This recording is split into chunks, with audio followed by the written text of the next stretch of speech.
Alright, what I need to do for you guys is go over number 7 on that sheet that I handed out to you, because that is basically what I was talking about in the other video, where people kind of get hung up on the various forms of how impulse and the impulse momentum theorem is written. So, the piece of information you're given is a force versus time graph of a person that experiences, some sort of collision here.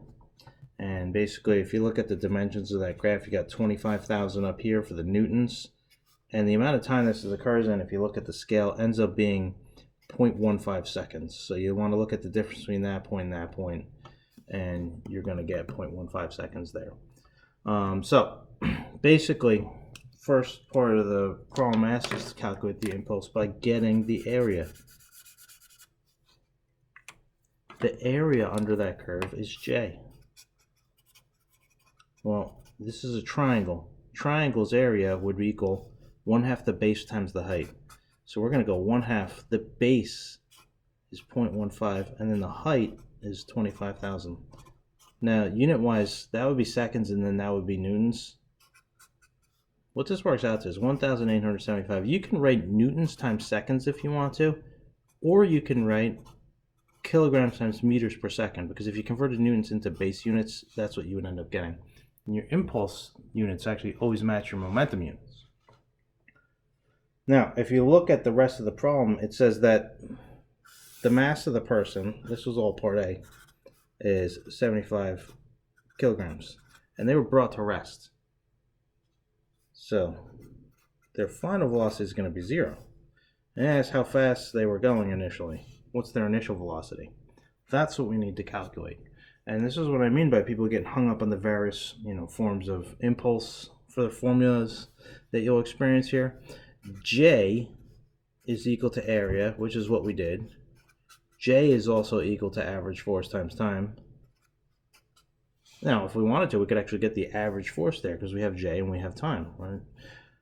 We're not interested in that here. We're interested in solving for the initial velocity. Let's go to the impulse momentum theorem. In its most basic form, J equals delta P. What a lot of people overlook is the fact that we have J. We also have delta P based on this. Let's put in our value for J, and that is delta P as well. And when you look at the top of the page, your formula for change in momentum is final momentum minus initial momentum. Again, it's always your velocity that changes, not your mass here.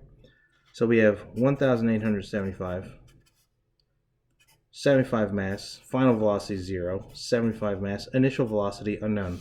Basically, that's going to disappear. All we got to do is divide both sides by -75, and we're going to get that the initial velocity was -25 meters per second. A lot of people will get thrown off by the negative number here. We're solving for vectors. That tells me that the person was initially traveling to the left. And if you notice, they experience the force to the right. So the person who's in a vehicle, right? This vehicle is traveling that way. They experience a positive force, so the buckle exerts a force that way, which is what brings them to rest. So it makes it makes a lot of sense to me that they were traveling to the left, since a positive force is what brought them to rest. Hopefully, I think that helps you out with the, I would say, the sheet. Based on the people I talked to, they said that the other problems were fairly straightforward, pretty easy, and they didn't have much difficulty. This was the only one that they ran into trouble with, so I told them I would go over it for them just so that they had an additional resource.